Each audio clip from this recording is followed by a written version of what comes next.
Started. I just want to welcome everyone. My name is Amy France Gross. I am an Associate Director in the Office of Alumni Relations. I wanted to thank everyone for joining us for tonight's presentation of the Boys in the Band and Beyond with Brian Hutchison, class of '93, as part of our Connected Virtual Learning Series. Before I introduce our speaker, I'd like to go over a couple of housekeeping items. First, please know that we've utilized the audience mute feature in order to ensure that the presentation is not interrupted by any background noise. We invite you to include your full name and class year on your profile, and we suggest you turn off your video to avoid being on camera in the gallery during the presentation.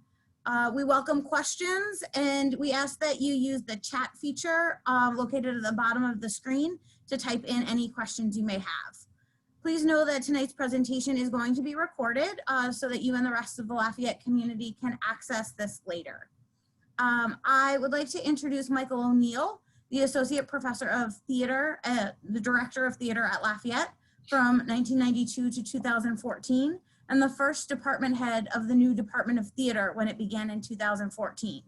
He's a Fulbright Fellow, produced playwright, theater scholar, and author of Lost Again, a novel and stories, published in 2018 and available at Amazon.com. Michael is going to serve as our interviewer this evening, and he's going to introduce our special guest. Ready. Okay, so it's my pleasure to introduce to you Brian Hutchison. Many of you know Brian, and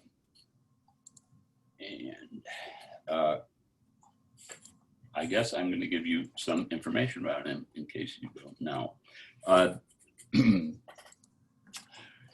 He's appeared on Broadway in The Boys in the Band, and most recently in the Netflix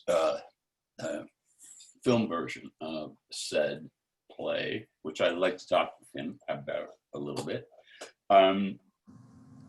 He was in a play Man and Boy with Frank Langella. He played in Looped opposite one of my favorite actresses, Valerie Harper. And unfortunately, I didn't ever get to see that. And Brian might talk to you about that a little bit. I'm rolling down your bio here, Brian. I didn't think you were this old. Okay.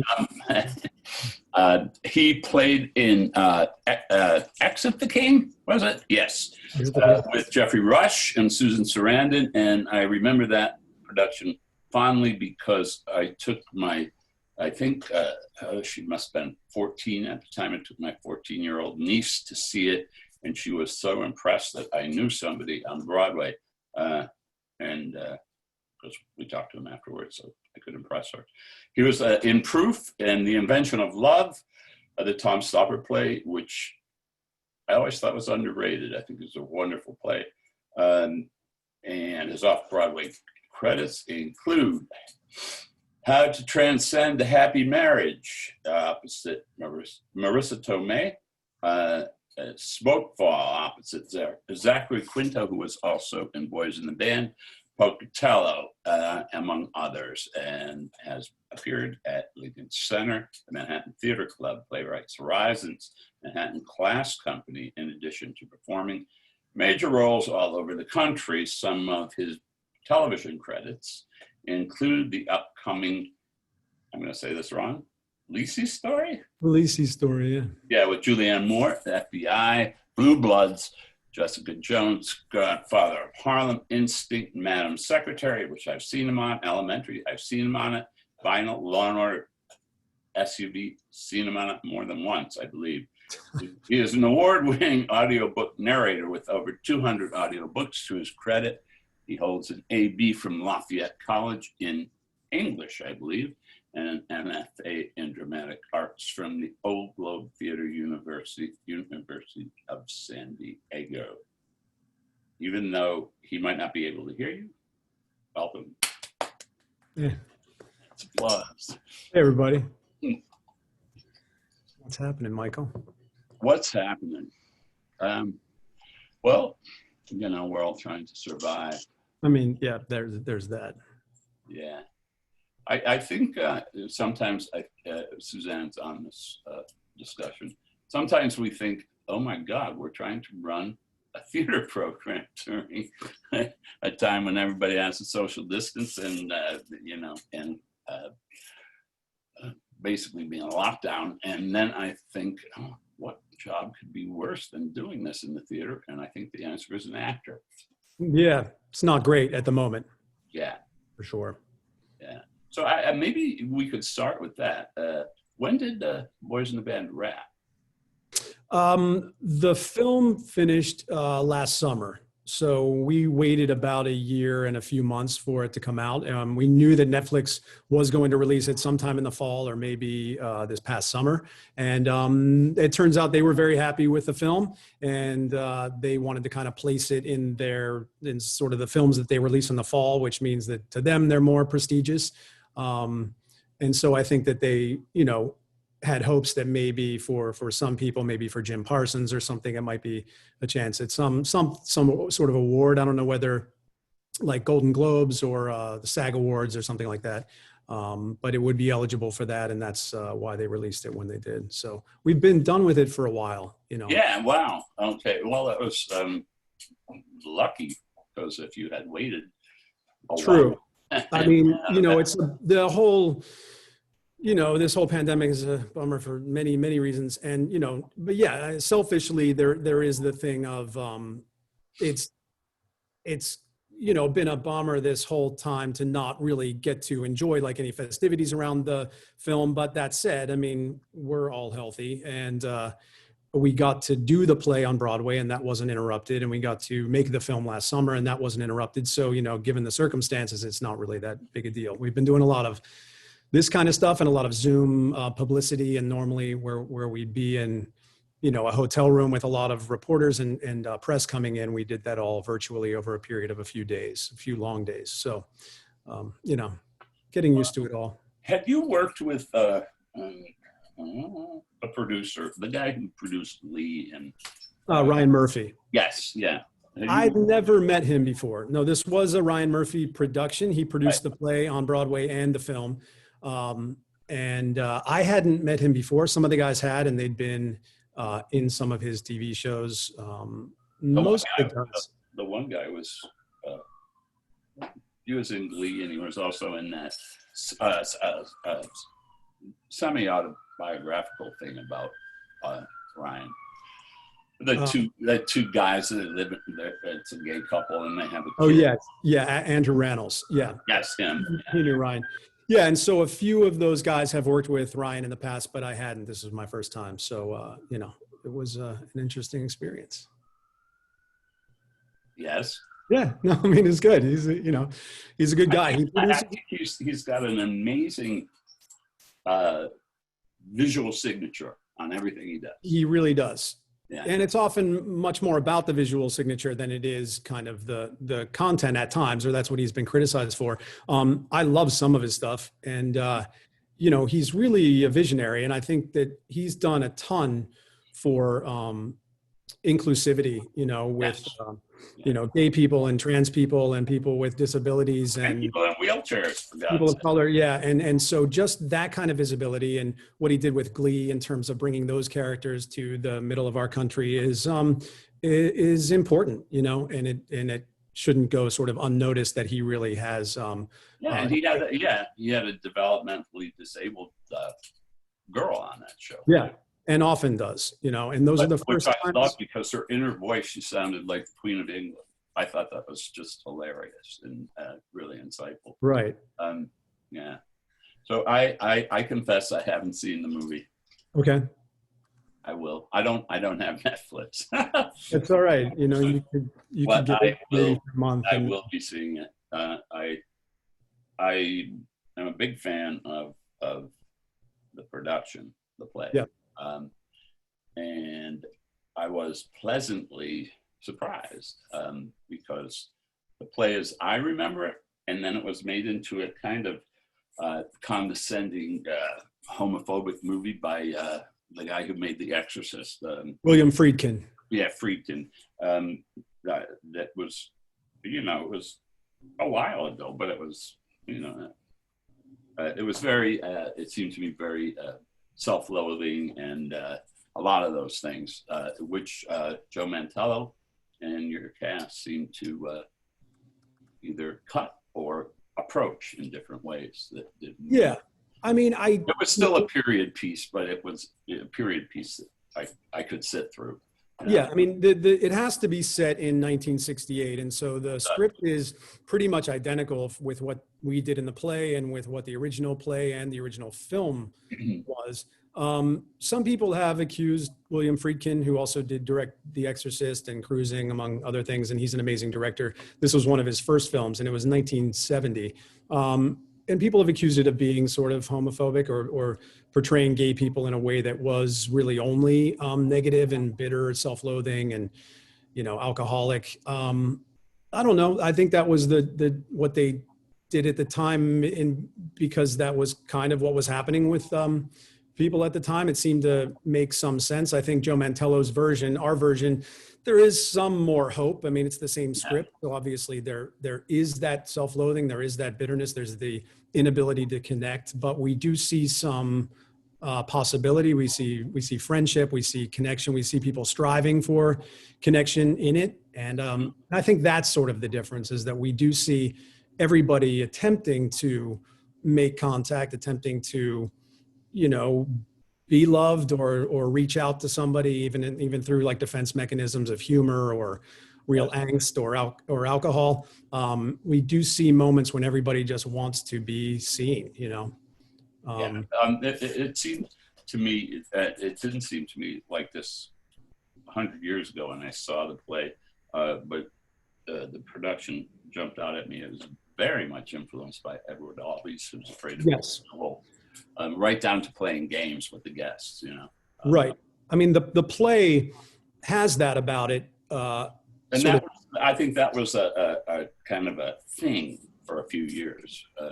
You know, put people on stage and have them drink a lot and be miserable. Yeah, I mean, clearly Mark Crowley, the writer, was influenced by that. And a lot of people have said that there are real similarities with this and sort of a gay Who's Afraid of Virginia Woolf.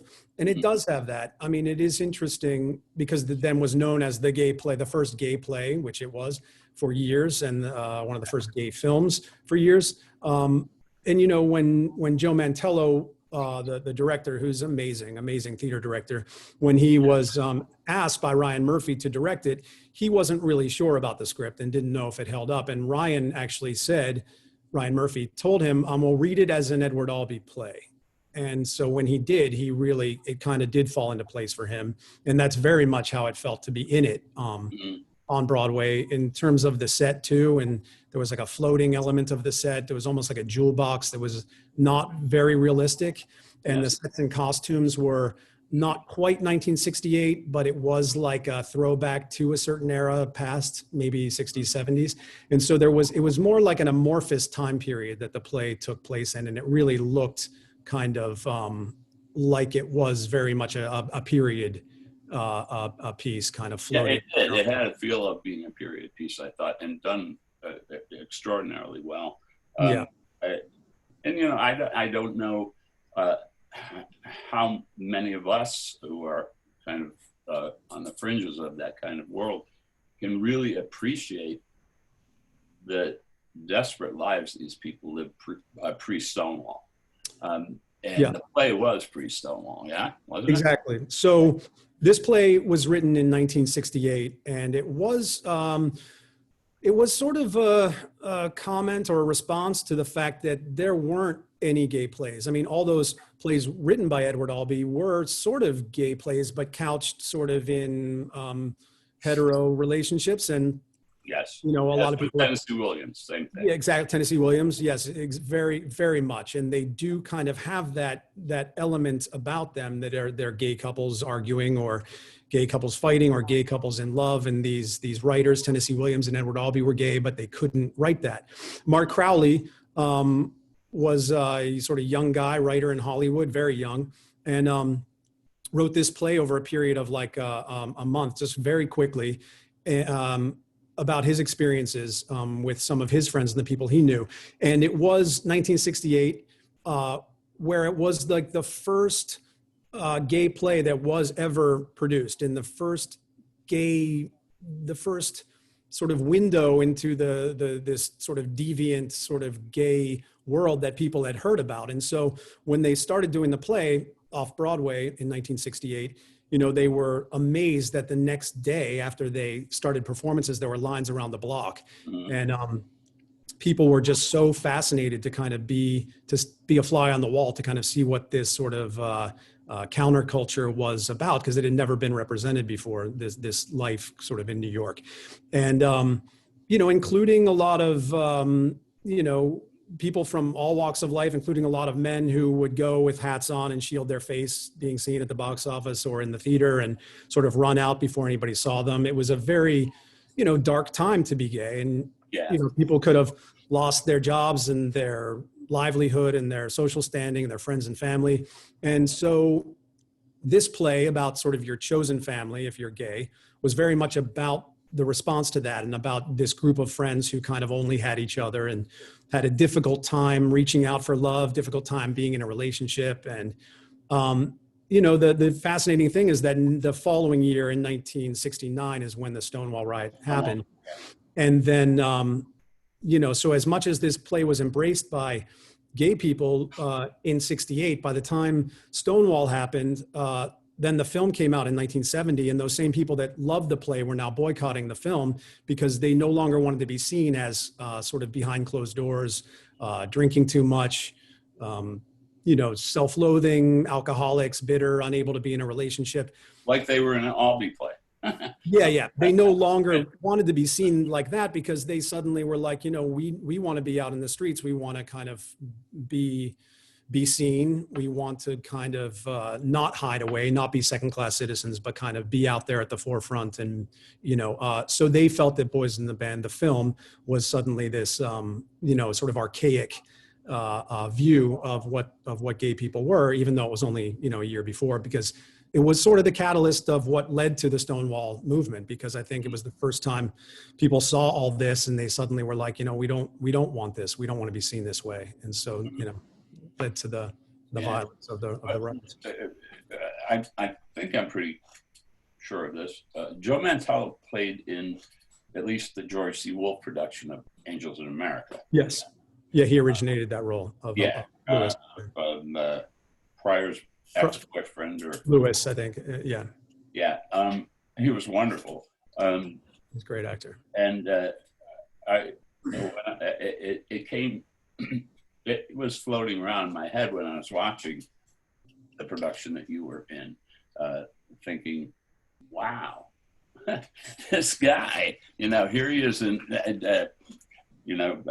Tony Kushner subtitled Angels in America, a gay fantasia on American themes, I think. Mm-hmm. And he was part of that, and then to have that as part of his, and I don't use the word baggage here in a bad way, but part of what he could bring to a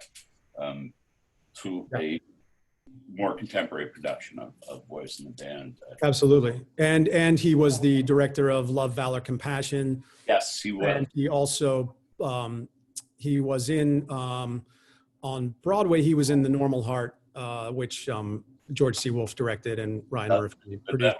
That was the Larry Kramer play? Yeah, exactly. It was the revival of that. Revival of that. I saw that revival. I had known about the play, but I never saw it. I saw the revival of it, and it when they had all the names all around. Yeah, exactly. Yeah. It felt to me like, wow, this must have been like it was to go and see a play by Aeschylus.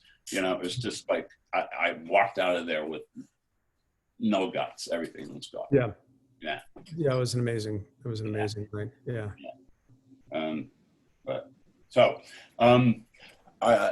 We have some questions. Okay. And is that all right? Yeah. Hi, Sarah Cully. Hi, Jim Cully. Hi, Merle Cully. Hi, Ken Cully. Now is the real Sarah Cully here? She is. Right. The actual, you. Yeah. I'm sorry that I've called your sister you. No. Not the first time. She was complimented. So, Sarah, are you still around the Lehigh Valley? No. She probably is muted because she's not supposed Oh. to talk, but she can. Wait, talk to me. Sarah's on. Sarah. Yes. No, I was just curious because you were in Emmaus for a while, working for the home sale process or whatever it is. You're not there. Okay. Sarah was my stage manager for Sunday in the Park with George many, many years ago. Why are you putting your Okay, so here's a question for. Sure. It's an accident. It's an accident. I meant to hit mute. It's okay. Here's a question. Here's a pretty cool question. Were there other characters in Boys in the Band you would have liked to play? Oh, interesting. I mean, I really feel like this made the most sense. I did talk to Joe. I mean, this has been part of our lives now for, like 3 years doing it in some way or another from when we met and started it. But I honestly, I think it was 5 years ago that Joe Mantello first mentioned it to me as a possibility that they might do it on Broadway. And it felt so far away at that point. And at that point, I think there was a discussion about maybe playing Hank, the one who was formerly married and is now with the character Larry. Tuck Watkins plays him in the film. So, I mean, I guess just over time, just things originally shuffled too, with the fact that I think, Matt Bomer, there was an idea of originally having him play Jim Parsons' role. There were just different kind of ideas, and then Ryan and Joe sort of sorted it all out. Joe has a real, interesting eye for casting. And so when they came back around and asked me about Alan, I was like, yeah, that seems to make the most sense. But I think Hank or Alan for me kind of would make the most sense for like what's in my wheelhouse and my experience and in life and kind of what I am used to playing and kind of, physical type kind of stuff. Mm-hmm. So I mean, this is a compliment to you. And, you have that when they're playing the phone game. Yeah. And you call your wife, I believe. No? Yeah. Yeah. I actually believed it. I have seen community theater productions of this show that I didn't believe it for a minute. But, it was a great moment. Congratulations. Oh, nice. And a play that had a lot of really, really mind-blowing moments. Yeah, I mean, there's just like an interesting thing in this play, because a lot of people ask the question, what is Alan's deal? Is he's gay and he's just in the closet? Mm-hmm. Or people assume that or ask me what I was playing. And it's kind of the least interesting thing for me to say what I played, because what was cool about the play and what's amazing about Joe Mantello as a director is like the first day of rehearsal, he sort of pulled me aside and he's like, look, I want you to figure out who this guy is. He's like, I don't need to know. I don't want to know. And he's like, I don't want the rest of the cast to know. So figure out what it is, who he is to you, make those choices, and let's see where that takes us. He's like, the only thing I want to be clear on is that you've left your wife and that's why you're in New York. And I don't need to know anything else. And he's like, when the phone call happens at the end, the stakes are that high where I'm asking for forgiveness. I'm saying, I'm sorry. I'm saying, I love you, because it has to be that I have said I'm leaving, and it has to have the stakes to that point. Not that I'm just going to go to New York or I'm going out for milk and maybe not coming back. There has to be that sense of gravitas there. But it was cool because he really did sort of leave it up to me to what I wanted to do. And, everyone in the cast was fine with it. And so I've had as many people say they think that they know that he was, confused, or that Michael, Jim Parsons' character, was just kind of living in his own reality about our mutual friend that he discusses in the film, who's convinced that I'm gay and that we're, we're in a relationship. So it's interesting to never really know that. And it is the kind of interesting sort of mystery of the film that is never answered. And it's just, I like that that's kind of left up to the audiences, Yeah, and there seems to be a lot, well, not a lot, because there are quite a few cuts from the play, but that kind of, questioning and wondering and speculating about other men, right? By Yeah. gay men. I bring this up as somewhat relevant. I'm working on a book right now that one of the chapters, but anyway, it concentrates on people who grew up in my hometown of Buffalo, New York, and made it big in the theater. And one of these people is Catherine Cornell, who was like the first lady of the American theater, but she never made any movies, so people don't really know who she is. Well, she was in a marriage, which was called in the 20s and 30s, a lavender marriage, because her husband was gay and directed her.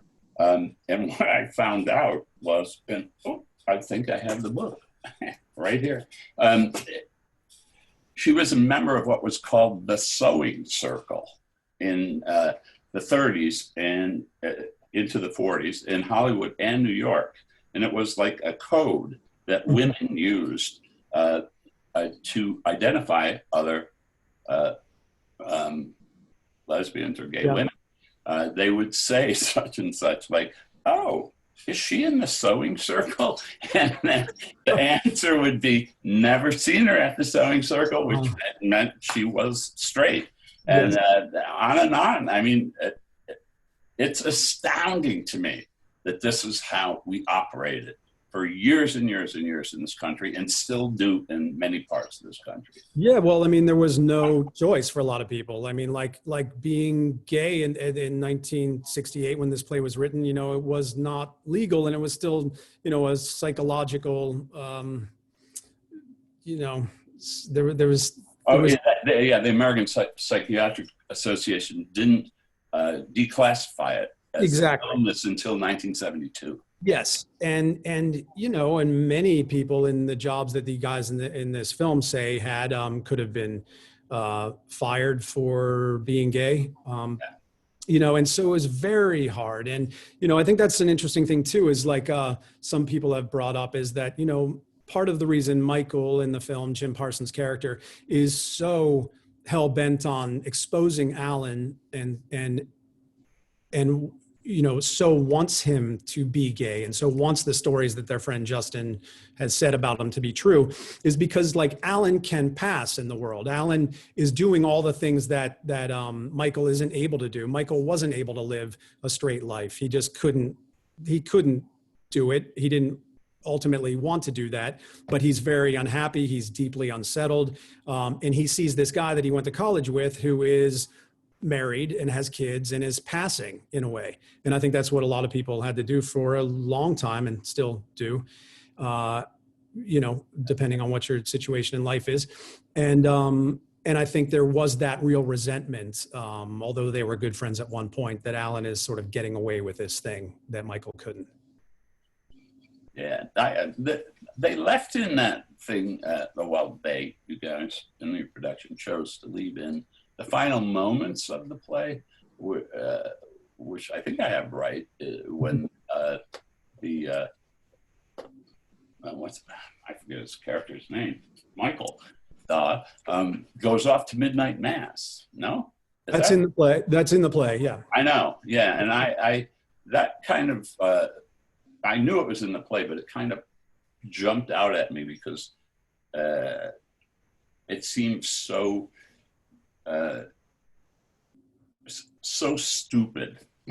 I mean, because he's hardly a very Christian guy during the play. I don't know. I mean, I feel like he really is. I mean, it's something he grew up with. It's how many people had to kind of, you know, justify their lives. It's well, he's going to hell. I mean, first of all, yeah, you know, he believes in the Catholic, and he went to Georgetown. No, in the play. He went to Georgetown, yeah. Yeah. But I mean, you know, he was Catholic, and that guilt runs deep, as you know. And, no, I don't know anything about that. You don't know anything about that.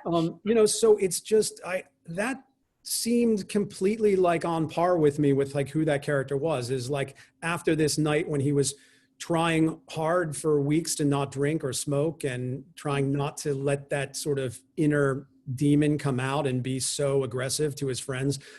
He breaks down in Matt Bomer, Donald's arms, Yeah. and has that kind of like that feeling of like, you know, if they just didn't hate us so much and like what, you know, why does life have to be this hard basically? And the only thing he knows how to do that he was taught to do is go pray and pray it away or pray that it will get better. And that's what so many people do about so many things. And I think that was so difficult for many people still to be out in the world because of history with their religion and not being able to sort of come to terms with that. Well, and the great irony with hindsight is what we now know is going on in the Catholic Church all those years. Right. But anyway, somebody asks you, how, will you address this, but how did you get from Lafayette to Broadway? Okay. I played a huge part in this. Well, you did in one way, which Michael was like, his first year was my senior year at Lafayette in '93. And we did a few plays together and I enjoyed them very much. I did a lot of plays at Lafayette, but there was no theater major. I was an English major. And I did kind of everything creative there is to do. I was in a band and just doing as much as I could. And, it was fun. But Michael said to me as I was leaving, he's like, I could see you doing this. Like I could see you going to New York and doing visceral theater. And I remember, I think I had to look up visceral, but then I figured out what he meant. I looked it up that morning. Yeah, I know. I was like, what? No. So then he guided me to the Williamstown Theater Festival to be an apprentice there. And I just think I talk about that summer a lot when I talk to like young actors all the time, because I did an apprenticeship at this place in the Berkshires.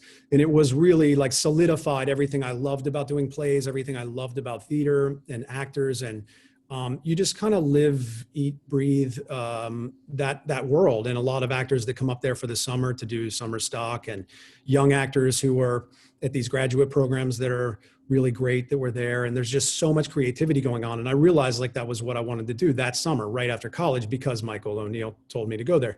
So, in a way that you did sort of put me on that path to kind of start it. And then, honestly, it's a lot of like perseverance and just telling yourself you can do this thing that pretty much no one else is telling you you can do or should do.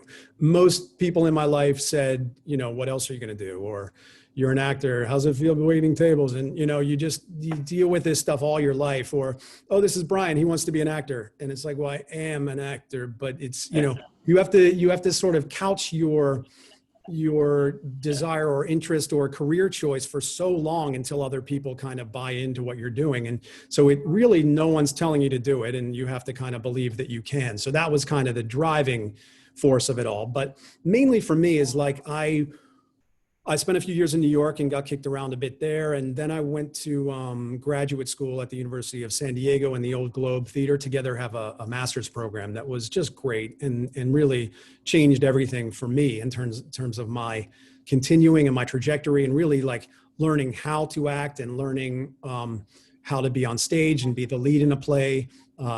You get a more critical eye because you see so many shows go through the Old Globe when you're there, because they had 3 stages. I got to do so many plays. I got to understudy so many great actors there. And then I came back, and actually, as I was driving back across country from grad school, Jack O'Brien, who had been the artistic director at that place where I went to grad school, the Old Globe, he was directing a play on Broadway, The Invention of Love. And I got a call from Lincoln Center that I had an audition there, because there was a bunch of guys that were sort of in college, this sort of period play in the early 1900s. And so I went and auditioned a few days later. As I was driving across country, I learned the script that I had to do for the audition, and I went into Lincoln Center and I got that part. So it was such a gift to start my time in New York with a Broadway contract. And although the part was very small and I didn't do much in it, it really opened some doors in terms of being young and getting into those rooms that are very difficult, because New York's saturated with young actors who want to do this. And from there, I was an understudy in a play called Proof, which was huge and won the Pulitzer Prize that same year. And so the first couple things I did were like kind of big for an actor just moving to the city.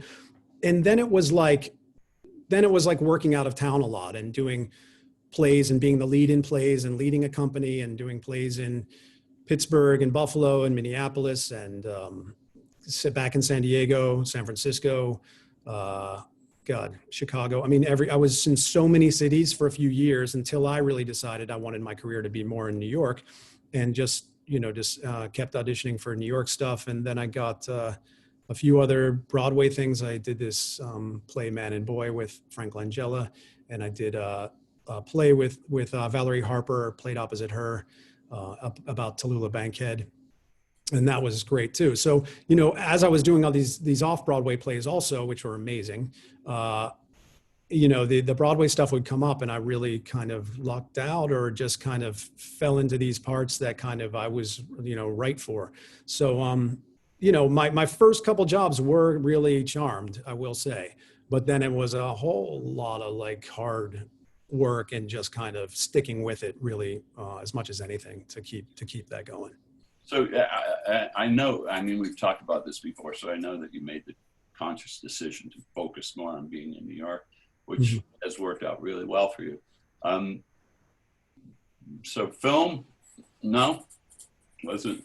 Well, I know you've done TV and I know at least one film because it was in Pittsburgh and Jean-Claude Van Damme was in it. I remember you telling me about it and it was hilarious. Yeah. But no, but I mean, look, when I was younger and I was in New York, the main thing I realized, I remember going to see a play Arcadia at Lincoln Center when I was out of college, and Billy Crudup was in that, and Robert Sean Leonard, and Billy Crudup was such a star, like immediately, just amazing. And when I saw his performance in that, I'm like, where the hell did this guy come from? Like, he's incredible. And I was just realizing that like people like him and other actors that were really taking off or doing well in New York in theater had all come out of these grad programs, whether it was like the program I went to with Jim Parsons or NYU and Yale, Juilliard. So many of those actors were going to grad school, and so many of the people being taken seriously in theater in New York went to grad school. So for me, it was like the thing that I focused on doing. And so when we were there, it was so theater focused that it wasn't like I didn't want to do film or TV at all. It was more like that was kind of the first love and the thing that I wanted to do more than anything. And so I did a lot of it. And then, when I got an agent in New York quickly, when I moved there, you start to get auditions for like more TV, less film for me, just for whatever reason. And so over the years, I just booked more and more TV, and the more you get on your reel for people to see. And then you just work begets work, like in anything. So I love doing television. I learn something new all the time. You're sort of the guest in this world. The money's pretty good still. It's interesting to kind of play those parts, and if you get to do multiple episodes of something, even better. But it's a different world. In theater, you collaborate with people for like a month of rehearsal if you're lucky, and then do the play, and it's really like a family, and you're working on this shared experience that you really put all your energy into, and you want it to be really good. On TV, they have that whole world going on, and you have to step in and kind of like, you're expected to be really good and nail your stuff without knowing like anybody. Like sometimes no one really talks to you much.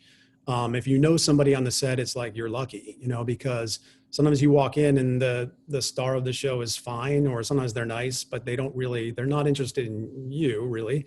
So you have to kind of like step up and kind of like take your space in a way that in theater is much more organic to me, because you've been working, on this process with these people that you love, hopefully, for, a few weeks. So it's different. And film's been great. I've only mostly played smaller parts in big films, or, done some independent films where I've been like a lead, but Boys in the Band was great because we knew each other so well. So there were some, differences doing the film certainly, but we all knew each other really well. So it was a great experience. So was that the longest run that you've done, Boys in the Band? Well, excluding the film, just the stage.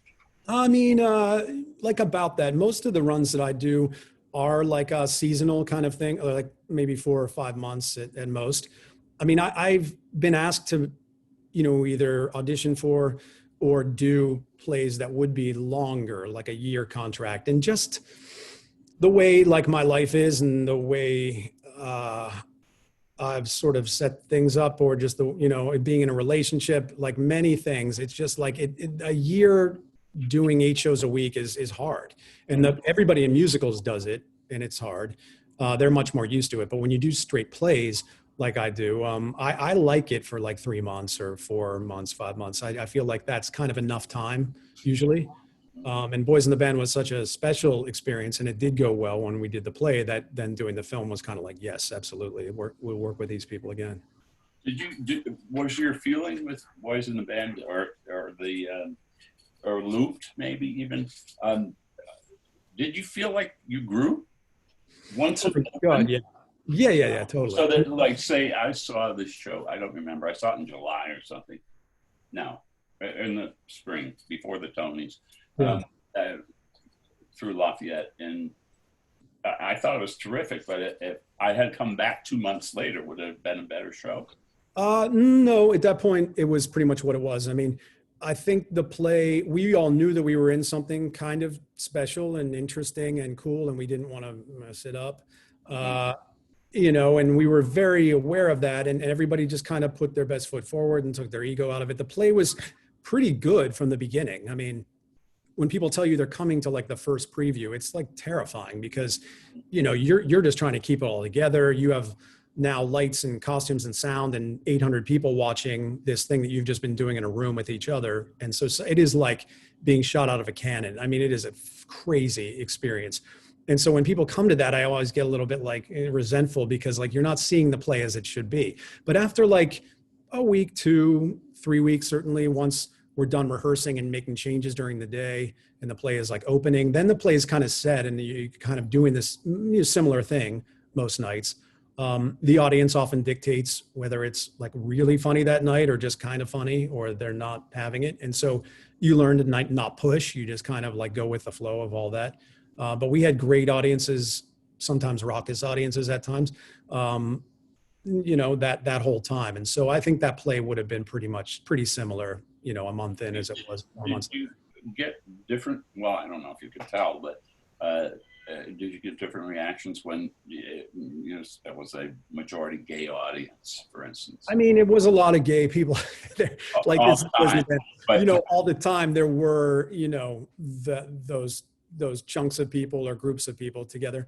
But, so I think because of this cast and maybe not knowing what they were getting into, and a lot of like Big Bang Theory fans were kind of maybe shocked by what they were seeing. Or all the women that went to see that Matt guy. Matt Bomer, he has his fans. Oof. So everybody had their fans, and Zach Quinto as Spock, he has his own. Right. So all these like fan groups kind of emerged on this show, and not realizing that it was about gay people in 1968. So, but the audiences were amazing. And I have to say, one of the really cool things about it in terms of just my life and growing up in the 80s in Pittsburgh, which, was a great place to grow up. And in fact, like I wouldn't have picked a better place, but there have been more tolerant times to grow up maybe, or to be gay. And I think when we'd see people at the stage door with like 15-year-old kids with their parents, and their parents are like, my kid wanted to see this play because they came out to us last year. And wow. It's hard to not be like shocked by that, because that was so not our experience growing up, and more power to all of them. Yes. Other parents that would say, I wanted to see the play because my daughter told me she's gay and she's in high school, and I wanted to understand more about the history. We had older men that said, oh my God, I was you my whole life, and I could never do what, I could never, live this life. And I really related to your character, and everybody kind of wanted to confide in one of us or both of us, or all of us. And now I see it too with the film coming out. I'm getting a lot of messages and emails from people who want to tell me their story about like how hard it is. But it's an interesting thing to have experienced. I mean, we have been living in a hellhole for the last 3.5 years, but there has been progress. There really yes, there has definitely been progress, and we hope that progress continues on sort of like in a forward trajectory. Yeah. Let's look at a couple other questions here. Somebody has directions on how to get to Broadway from Lafayette. That's funny. You take a left off of Houston Street, in case you wanted to know. Sure. This is somebody who wants Eileen Murray. Hi, Eileen Murray. She's class of 93, so you must know her. I do. She wants to know, is the beard for a role or just because it looks good? Just because it looks good, Eileen. Yeah, no, it was like at the beginning of the whole, pandemic. I just stopped shaving because why? No one cares. And then, I spend my days like recording audiobooks here. I have a studio here at home. And so mostly I'm just doing that. And, there have been like I auditioned for the very first thing today by like a self-tape. So there hasn't been like really reason to shave. So that's kind of why. Okay. Yeah. I'm getting some messages that say you should shut up and just let him talk. Okay. What do you want to know? And I'll keep talking. Here's one. I didn't get to see the play on Broadway, but you were terrific in the Netflix film. Some friends thought that the only way in which the movie didn't feel like a period piece was in the body types of the gay men. More toned bodies today as compared to 1968 and the body types in the original movie. Any thoughts on that choice? I mean, I don't know if I think that mostly happens nowadays. I mean, that is one of the things that we lose often in terms of like a story that takes place at the time. I mean, the original film's really good. Those guys were younger than we all are, but in a way they don't really look it because people kind of looked older. They had, I don't know what it is, but we're all in our 40s, barely. And those guys were like all in their 30s, but when you watch it, they all seem sort of like older than they were. Also body types. I mean, I don't know how much flesh they show in that original film, but I do. Yes, people are more in shape now. Matt Bomer is clearly like in enhanced physical genetic shape. So he just looks good. And that's kind of part of what he does for, he's done other TV parts. So he was kind of already in that shape. So that's kind of a tough thing, with the amount of time you have to be like, oh, let me try to just like go off my diet here and just be as kind of not worked out as I can. Although, they asked me, for instance, stop lifting weights for the film. I mean, they did ask me in enough time. It's not like I was ever big, but it's like I can be bigger. They kind of just wanted like me to lose like a little weight to just kind of be like less kind of broad because of that very thing you're talking about. So, I mean, I don't really know how to answer that question, except I agree. Yes. Well, didn't Joe, I'm sorry, I'm talking, but didn't Joe Mantello direct Take Me Out?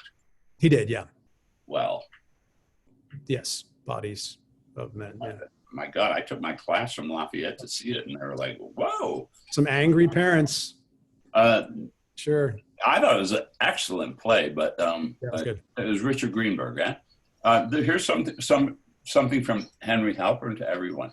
I snuck out to see the movie when it came out in the theater in Bradley Beach, New Jersey. I was 13. Wow. As soon as I saw those guys, I knew where I belonged, much better than the psychological articles of the day or the Life magazine expose. Some of the jokes eluded the censors since they were gay inside jokes, which I did not understand at 13, but did understand when I saw the movie again many years later. That's cool. I like that. And I mean, kudos for you for like sneaking out and seeing that at 13. My God, I can't imagine what that would have been like. There was a line in the play, which I don't remember, but I just cracked up, and I was sitting next to Mary Jo Lodge, who is in our department, and she kept hitting me to make me stop laughing. So when the guy picks up the phone, he goes, "Backstage, funny girl." Yeah, exactly. That was actually new for this production because there was another line in there in the original film / play, and it wasn't really landing because whatever, I forget what play it was, or it was something that didn't really exist much anymore. And so they tried out a few things, different nights. They tried Backstage, Flower Drum Song. They tried Backstage Funny Girl, you know, and it kind of, that's what they landed on. So there were a few things. What was cool was Mark Crowley, the writer, who he was around the whole time we did the play. He was thrilled. He won the Tony Award. We all got to be on stage with him, won the Tony Award for Best Revival. He was out there for the filming and is the subject of kind of the sort of companion piece to Boys in the Band, Something Personal, which is on Netflix. It's like a half-hour behind the scenes thing. And Mart sadly died at the beginning of this whole pandemic thing, not of COVID, but at the same time it was happening. But what a good guy, and so cool that he got to see this done 50 years later, you know, this small off-Broadway show that became kind of a cult film and never really got its due respect because so many people were so, you know, down on the film and sort of didn't want to be seen as that. You know, so it's really cool. He made his Broadway debut when he was 83, you know. Wow. Yeah. I remember watching the Tonys, and is that normal when somebody wins best play that the whole cast goes up? Maybe not normal. I thought it was a statement. I thought it was wonderful. Yeah, it was cool. Like, I mean, I didn't know if we would win or not. I mean, no one knew, but it was just like right before that when the category came up, they did ask us all to be there. So they said, if we win, everybody get up on stage as quickly as you possibly can. And, you know, but it was a moment. I mean, I remember turning to two of the guys next to me. I was like, we might win this. This is crazy. Because I don't know. I just had a thought right before the category because, you know, those things feel so far away from you kind of your whole life, or I don't know. It was an interesting moment, an amazing part of this whole time too, doing the play and the film. And then kind of in between it, the fact that we got to be with Mart when he won the Tony was really kind of special. That's amazing. Yeah. We have about 5-6 more minutes. So anybody that hasn't typed me a chat, does anybody have any questions? Brian? Any questions? Let's open it up. Unmute yourselves. I see Marie that I taught years ago and who went to high school with my niece, John Kolba. Did you go away, John? Yeah, someone can unmute themselves if you have a question. Please. Anyone?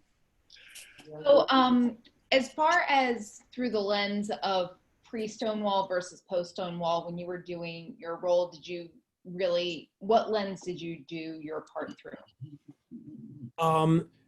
Definitely pre, because I mean, I think that what's interesting and different about this production is, you know, they didn't have the sort of the lens of post-Stonewall to look through when they started this. You know, like all the original actors, sadly, 5 of whom died of AIDS, as did the original director. When they did the play, you know, they were told by their agents, do not do this. This will ruin your career. It didn't matter if they were gay or straight. Everybody was told to not do it. And so they were really coming from a place of fear doing this play, knowing that they were being exposed as this part of this gay play, as gay actors. Some of them got to work after that. Many didn't. Even the 2 straight guys. Like, I'm good friends with Peter White, who played my part originally, the original Alan. He's now 83 as of yesterday. We talk like every other week, and he's like an amazing, great part of my life now, and really proud of this film. But like, they were all told to not do it. He was told when he got to Hollywood after the Boys in the Band, the play and the film, that he had to take it off his resume if he was ever going to work again. You know, and Lawrence Luckinbill, who played, who's now married to Lucy Arnaz, he played Hank in the original film, and he lost lucrative voiceover accounts because he was in that gay play, that fag play.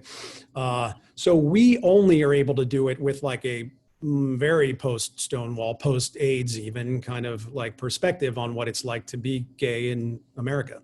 You know, so as much as the original, the play that we did was kind of set in that, like I said, that amorphous kind of like it is the past, but you can't put your finger on if it's 74 or maybe 68. There was no posters on the wall. There were no exact clothing. It was all like an indication of a period. The film is much more 1968 for sure. The hair, the clothing, the design, everything about it is supposed to be 1968. Sorry. So, it was an interesting difference there. It's like, we can't help but be born when we were born, You have a little greeting from Bob Singer, who's class of 65, who wants to know how your dad Buzz is doing. I think Buzz is good. Thank you. I'll have to tell him that it was asked about in the Zoom, which is so appropriate. He's doing well. He's in Pittsburgh and he's hanging in there. And, I think proud of all this stuff that's going on with the film and, getting through it like everybody else is, hoping that this ends soon. So this is our 60th reunion. Yeah, I'm sure he will be coming up or just happened. It was 55. I'm sorry, it got postponed. It was supposed to be this spring. Right, gotcha. So maybe next year. Yes. These two questions are similar. Okay. One of them is from Vicky Salemi. Did I say that right? Class of 95. What's next for you? What do you want to be doing more of? What type of roles the next 5 or 10 years? And then Amy Life says, what's your dream role?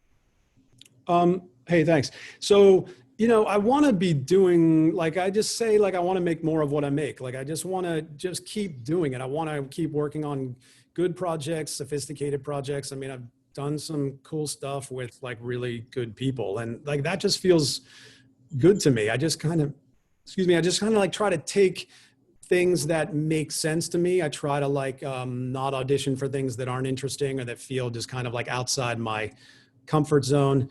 I like to be challenged, certainly, but I'd love to do more TV. Those things are always interesting. I love the streaming platforms. I love Netflix and Hulu and Amazon. And I like those shows. I like that kind of long form thing where you can see something play out over a period of 10 episodes, 8 episodes, when you're kind of watching a character develop. I mean, that's kind of the dream, because, in a film, you get to play something, that maybe lasts over a period of 2 hours. But in one of these shows, like Ozark, for instance, you get to watch I know everybody on that show, but you get to watch them over time, sink their teeth into these parts. And really, if it goes a few seasons, you get to do so much more. I played a small part in a few episodes of an Apple TV series called Lisey's Story with Julianne Moore. That's a Stephen King miniseries, and he wrote it. And we were filming that sort of leading up to the pandemic. I'm only in 2 episodes as the chief of police in the small Maine town where a lot of Stephen King's things take place. But that's cool. That's Julianne Moore and Joan Allen and Jennifer Jason Leigh play sisters. Wow. Clive Owen's in it. And that was good. That then got on hold a little bit because of the pandemic, and they just did finish filming that. So I don't know when that'll be out. Maybe next year. I have 2 questions from 2 actors from Lafayette. One, Hello.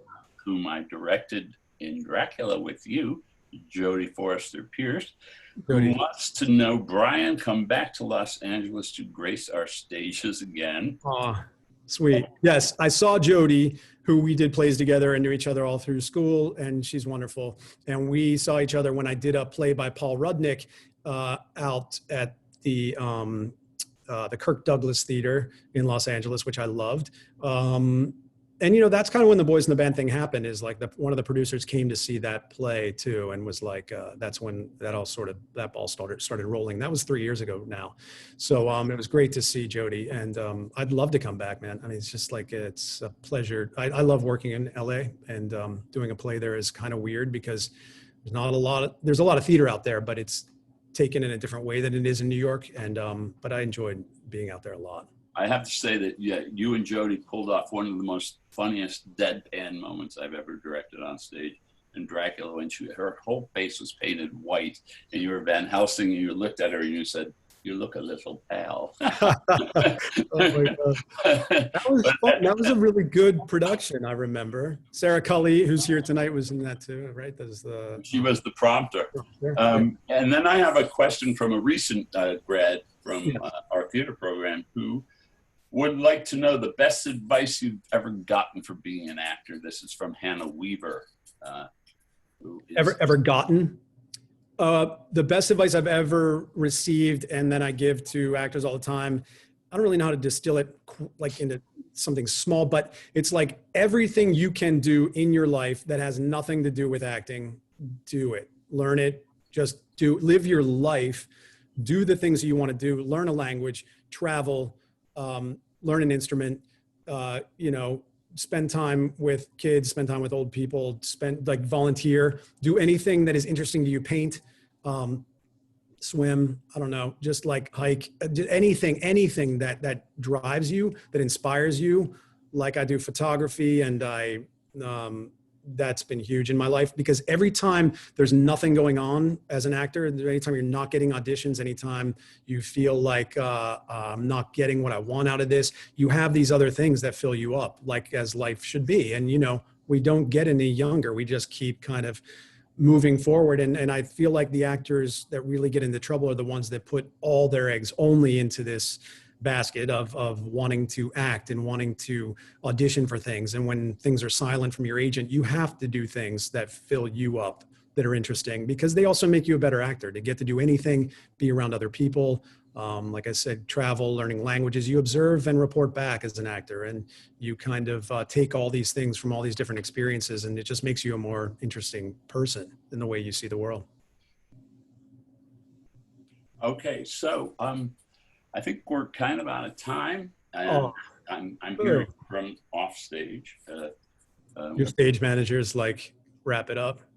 Yeah, wrap it up, O'Neill. You're talking too much. I just getting conversation with you is always fun. I mean, I've known you for a long time, and it's Yeah. always interesting and illuminating. Cool. So thank you. Hey, it's a pleasure to talk with you, and nice to see some familiar faces. Hi, Suzanne. So thanks for having me, everybody. Thank you so much, Michael, and thank you so much, Brian, for your time this evening and your great insight. It was really fantastic. Thank you to everyone for joining us this evening. And please take a look at leopardlink.lafayette.edu for our next events. We look forward to seeing you at our next Connect Ed. Take care and have a great night. Yeah, Everyone stay safe and healthy, please. all right. Be healthy, everybody. Good to see you. Take care. Thanks, Brian. See you guys.